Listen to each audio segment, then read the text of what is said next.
Hello everybody, my name is Liam. Welcome back. Welcome back to another video.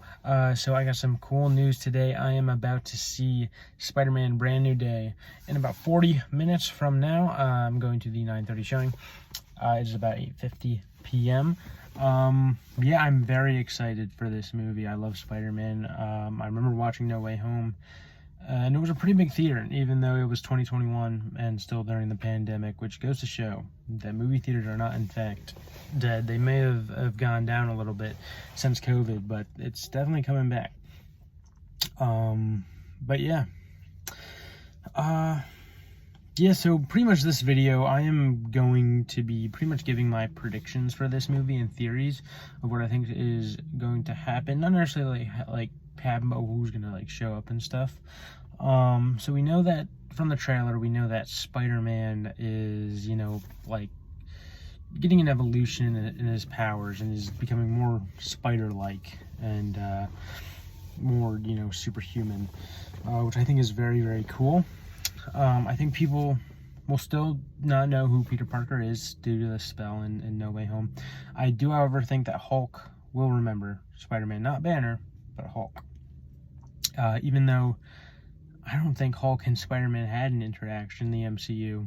Maybe they did and I just didn't know. It would have had to have been during Endgame. And the thing about Endgame is there was just smart Hulk. So if that does happen, then yeah, that would actually be confusing to me.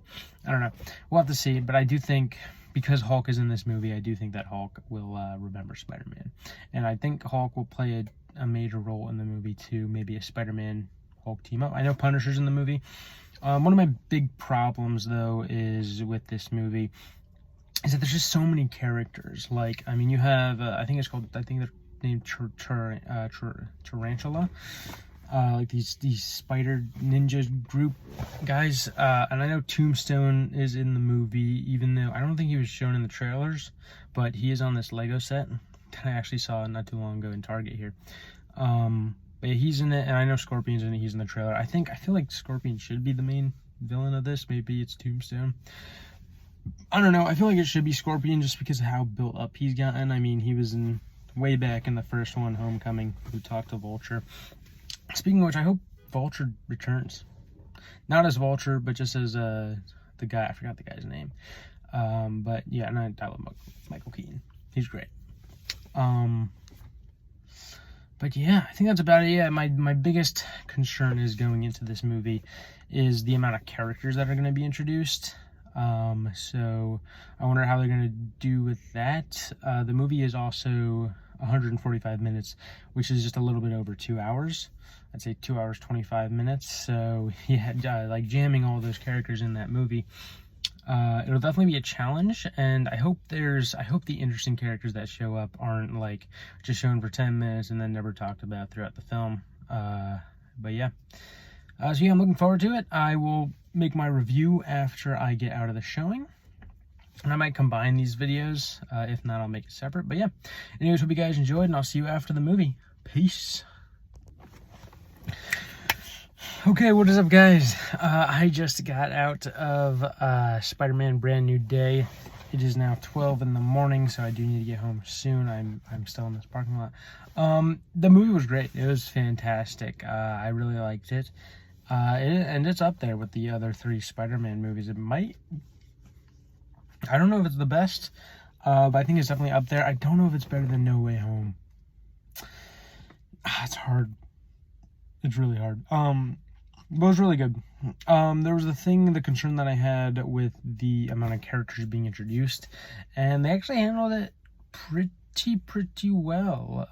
It had a main focus of the main villain of the movie. The one thing I will say though is the lack of the other guys was unfortunate, but it made sense with the short amount of time in that movie. But yeah, the plot was good. The visuals were great, and then the story itself, which is also the plot, it was fantastic. I mean, I really liked it. Yeah, it was amazing. Punisher and Hulk were incredible. Their amount of screen time was good. I liked it. Maybe wish Hulk had a little bit more screen time, but you know, it is what it is. As for the Hand, like the group, they didn't have a lot. Like they didn't have much of a purpose in that film. Same with Scorpion, and then especially Tombstone as well. I mean, Tombstone, he was in like 5 seconds of the film, and then never returned. By the way, this is spoilers. I'll leave a warning for this next bit, but yeah, spoilers. Yeah, Jean Grey. She was the main antagonist. I'd say antagonist for the film. She wasn't really a bad guy, and she becomes a good guy at the end. And yeah, I mean, like, it's weird. Nothing like crazy happened, I'd say. Because I was surprised throughout the film that Jean Grey knew who Peter Parker was, but it was because she read the note. So she actually also forgot who Peter Parker was. So the spell did in fact work, and did work on everybody. And you know, the Hulk, there was that scene with the Hulk. There was a moment where Hulk was sort of realizing that it was Peter, but it wasn't like Hulk was actually talking to Peter and says, "Hey, I remember who you are." It was more so he was just looking at him, and the eye contact and the facial expressions was saying, "Yeah, I know who you are." Yeah. And then there was a post-credit scene. Wasn't too crazy. Well, I mean, actually, it was kind of crazy. At the end, it said Spider-Man will return, so I'm guessing he'll show up in Doomsday. I hope he does. Either that or Secret Wars. But yeah, in this post-credit scene, pretty much, it was the Spider-Man tracker thing. It says that Spider-Man's unknown on Earth, but then it moves away from Earth and actually goes into space. And then a thing appears saying found.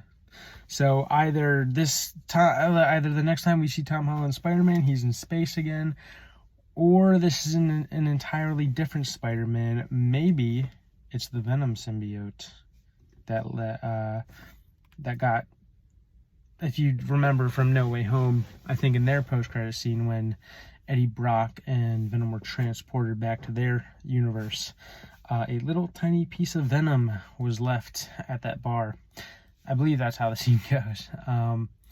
And yeah, they never did anything with it, or maybe they are, and they just haven't said anything yet, which if so, is fair enough. But yeah, overall, the movie was great. I'd give it an 8 or an 8.5 out of 10. It was very good. Definitely not the best Marvel movie I have seen, but it is up there, and I'm happy that the MCU is slowly but surely coming back. There was a lot of comic book references in that movie, which is awesome, which was really cool. The suit was amazing. Like, the colors, too, were just incredible. Yeah, that was my review on Spider-Man Brand New Day. All right, I'll see you guys in the next one. Peace.